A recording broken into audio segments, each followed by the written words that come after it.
तो जो लोग हमको वोट दिए ग्रैंड डेमोक्रेटिक सेक्युलर अलायंस को, जिसमें अकबर साहब की पार्टी, हमारी पार्टी, कुशवाहा साहब की पार्टी, बीएसपी थी, ये तो उनकी तौहीन कर रही हैं जिन्होंने हमको वोट दिया। क्या कह रही हैं वो? तो उनको बौखलाहट का शिकार है, अपनी पार्टी में उनकी बहुत गड़बड़ है, इसलिए उनको लग रहा है कि अपनी पार्टी की बौखलाहट और गुस्सा निकालो ओवैसी के ऊपर।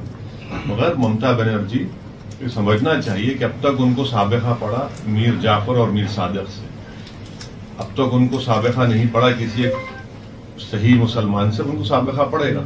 जो पार्टियां बीजेपी को नहीं हरा पाती वो कहते हैं असदुद्दीन ओवैसी बी टीम है बीजेपी के, तो आज क्या उनको क्या जवाब देना चाहेंगे? देखिए भाई, ऐसा है ना, हमारे हैदराबाद में एक कहावत है, गरीब की जोरू सबकी भारी। जहां दो दिलों की मुलाकात होगी, जुबां चुप रहेगी मगर बात होगी। राजनीति के दौर में अगर दो नेता एक जगह मिले तो उसका अर्थ तो आप लोग खुद मास्टर हैं, बड़े भाई बैठे हैं। नहीं, मैं तो इसमें छोटा भाई हूँ।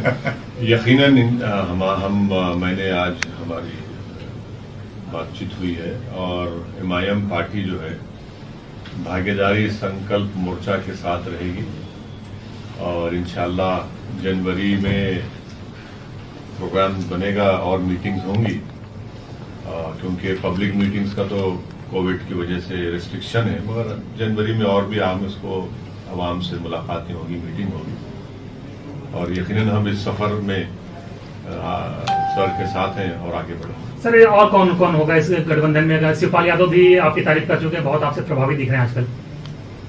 नहीं, वो भाई एक बात का तो इकरार करना पड़ेगा कि जनाब शिवपाल साहब उत्तर प्रदेश की राजनीति में एक बहुत बड़ा चेहरा है और उनका बहुत बड़ा तजुर्बा रहा है।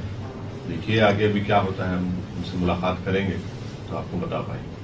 और किस किस राजनीतिक पार्टियों से टच में हैं, किससे बात चल रही है? क्या सिर्फ छोटी पार्टियों का जो है एजेंडा है या किसी बड़ी पार्टी से भी रब्ता है? अभी तो आपके सामने जो है हम लोग आपके सामने रखे हैं, तो आगे देखिए फ्यूचर में क्या होता है उसके बारे में बता नहीं सकते। सर, बिहार में जिस तरीके से आपने एक अच्छा मैंडेट हासिल किया, तो क्या उसके बाद आपको एहसास हो कि यूपी में हम लोगों को चलना चाहिए? देखिए बिहार में जो हमको कामयाबी मिली उसमें तो अकबर साहब का भी रोल रहा है ना। हम लोग तो ग्रैंड डेमोक्रेटिक सेक्युलर अलायंस के हिस्सा थे, जिसमें कुशवाहा साहब की पार्टी थी, आपकी पार्टी थी, हम लोग ने सब मिलकर तो चुनाव में हिस्सा लिया था। तो यकीनन एमआईएम की कामयाबी में इन सब का बहुत बड़ा योगदान है और उसकी वजह से कामयाबी मिली। तो हमको तो बिहार की कामयाबी के बाद एक हौसला मिला है और हम उस कामयाबी को सिलसिले को जारी रखेंगे। सर, आम आदमी पार्टी ने भी कल ही ऐलान किया केजरीवाल जी ने कि वो भी कंटेस्ट करेंगे, तो आपको नहीं लग रहा है एक बड़ा इंटरेस्टिंग फाइट होगी यूपी में? अभी तक बहुत सेट पैटर्न की पार्टियां थी वही चुनाव लड़ रही थी। तो देखिए जमहूरियत में कोई भी इलेक्शन में हिस्सा ले सकता है, तो किसी को रोक नहीं पाएंगे। एक बड़ी चर्चा चली सर बीएसपी से आपके अलायंस की, अभी अफवाह थी कि क्या था सर? ऐसी कोई बात नहीं। सर आप पश्चिम बंगाल लड़ने जा रहे हैं, तो क्या बिहार से?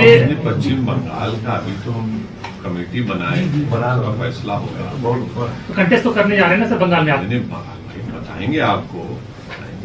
सर, क्या आम आदमी पार्टी के साथ भी बात होगी? क्योंकि उनके लिए अभी जो आपके सामने हम दोनों बैठे हैं और सर की लीडरशिप में हम लोग सब साथ खड़े हैं और काम करेंगे। क्या लगता है कि बीजेपी को हराने के लिए यूपी में सारी राजनीतिक पार्टियों का एक होना जरूरी आपको नजर आता है? अभी तो हम अपनी कोशिश कर रहे हैं, इस सवाल का जवाब तो दूसरी बड़ी पार्टियों को देना पड़ेगा। सर बंगाल में क्या बिहार की सफलता दोहरा पाएंगे? देखिए अभी बंगाल का फैसला भी होना बाकी है, वो जब हो गया। सर, कैसी पिक्चर देख रहे हैं यूपी में 22 के इलेक्शन में जो आपका अलायंस है? क्या आप लोगों ने क्या सोचा है? अभी तो शुरुआत हुई है, आगे आगे ममता बनर्जी ने कहा कि एमआईएम आप आरोप लगाया कि पैसे लेकर अल्पसंख्यक वोट बांटते हैं। देखिए ममता बनर्जी ने अटल बिहारी वाजपेयी बीजेपी की तारीफ की, वो एनडीए का हिस्सा रही, गुजरात में इतना बड़ा फसाद हुआ। अब ममता बनर्जी अगर ये कह रही है तो ममता बनर्जी को अब तक साबिका पड़ा है मीर जाफर और मीर सादिक से। ममता बनर्जी को एक अच्छे मुसलमान से अभी तक साबिका नहीं पड़ा, वो पड़ जाएगा। अगर वो ये कह रही है दौलत मिली है, तो भाई असदुद्दीन ओवैसी को कोई इतना बड़ा आदमी पैदा नहीं हुआ दुनिया में जो दौलत की बिना पर खरीद सके। तो ये इल्जाम बेबुनियाद है और ये बौखलाहट का शिकार हो चुकी है। ममता बनर्जी को फिक्र करनी चाहिए अपने घर की। इतने लोग उनके बीजेपी में जा रहे हैं, वो उसकी फिक्र करें। और ममता बनर्जी को हम एक अनसॉलिसिटेड सजेशन देना चाह रहे हैं कि उन्होंने जिस तरीके से बीजेपी से मुकाबला किया, पार्लियामेंट के चुनाव में तो 17 बीजेपी जीत गए, हम तो थे भी नहीं वहां पर। और दूसरा, ममता बनर्जी ने बिहार के वोटर्स को उनकी बेइज्जती की है, ये कहकर के इनको कामयाबी मिली बिहार में। तो जो लोग हमको वोट दिए ग्रैंड डेमोक्रेटिक सेक्युलर अलायंस को, जिसमें अकबर साहब की पार्टी, हमारी पार्टी, कुशवाहा साहब की पार्टी, बीएसपी थी, ये तो उनकी तौहीन कर रही हैं जिन्होंने हमको वोट दिया। क्या कह रही हैं वो?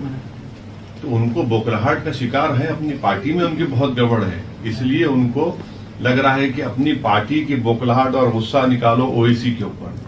मगर ममता बनर्जी को समझना चाहिए कि अब तक उनको साबिका पड़ा मीर जाफर और मीर सादिक से, अब तक उनको साबिका नहीं पड़ा किसी एक सही मुसलमान से, उनको साबिका पड़ेगा। जो पार्टियां बीजेपी को नहीं हरा पाती, वो कहते हैं असदुद्दीन ओवैसी बी टीम है बीजेपी की, तो आज क्या उनको क्या जवाब देना चाहेंगे? देखिए भाई, ऐसा है ना, हमारे हैदराबाद में एक कहावत है, गरीब की जोरू सबकी भारी। अब ये बिहार में हम लोग, हमारी पार्टी में और सब मिलकर इलेक्शन लड़े, कांग्रेस को और आरजेडी मिलकर लड़े।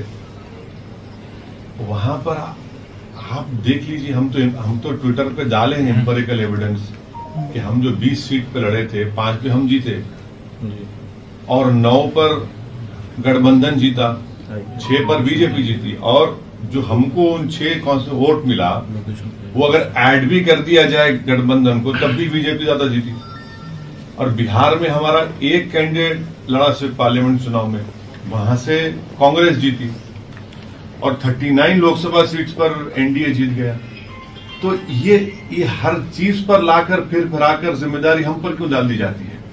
हाँ, आप हमको दीजिए जिम्मेदारी, इससे हमारी ताकत में, हमारी मकबूलियत में इजाफा होता रहेगा और हम पीछे हटने वाले नहीं हैं। योगी आदित्यनाथ हैदराबाद गए तो उन्होंने कहा कि हम इसका नाम बदलकर भाग्यनगर कर देंगे, और आप यूपी में आए तो क्या बदलने वाला है? सुनिए, देखिए, जहां पर जिस वार्ड में योगी आदित्यनाथ मुख्यमंत्री यूपी गए थे, वो बीजेपी हार गई, वहां पर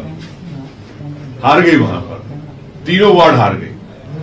जहां पर अमित शाह गए, वो वार्ड हार गए। हैदराबाद में हमने जितने सीट पिछले बार हमारे थे पूरे आ गए। तो मैं यहां पर नाम बदलने नहीं आया हूं, मैं दिल जीतने आया हूं और इंशाअल्लाह ताला हम दिल जीतेंगे। यहाँ के सेक्युलर पार्टियां कह रही हैं कि आप यहाँ लड़ेंगे तो फिर वही वोटों में बंटवारा होगा, बीजेपी को उसका बेनिफिट होगा। इसीलिए लोकसभा चुनाव में हम नहीं लड़े, तब भी बीजेपी इतना जीत गई। आप ये तो चलता रहे, ये तो चलता रहेगा ना, इसकी हमको फिक्र नहीं है। ये जो इल्जाम हम पे लग रहा है चलता रहेगा, इसकी फिक्र नहीं है, लगाइए, कोई फर्क नहीं पड़ेगा। बंगाल में कितनी सीटों पर कंटेस्ट करने जा रहे हैं? अभी आज यूपी की बात करिए, आप यहाँ से बंगाल को शिवपाल जी से आज मिलेंगे?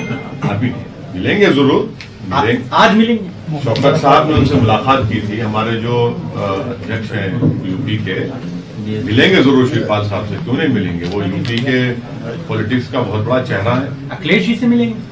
अखिलेश, मायावती, अभी तो जिससे आपने जिक्र किया उनसे मुलाकात करेंगे, अभी आगे सफर देखिए आगे बढ़ता है क्या। बीएसपी बिहार में एक अच्छा आपका रोल था उनके साथ में, यहाँ नहीं, सुनिए, देखिए, बीएसपी का जो कुशवाहा साहब के साथ अलायंस में आए, वो कुशवाहा साहब की जाती कोशिश की बिना पर वो पहले अलायंस हो चुका था। हमारा देवेंद्र यादव साहब की पार्टी से अलायंस हुआ था। उस वक्त कुशवाहा साहब ने बीएसपी को और अकबर साहब को लेकर एक अलायंस बना चुके थे। बाद में उन्होंने हमको दावत दी, हम उसका हिस्सा बने।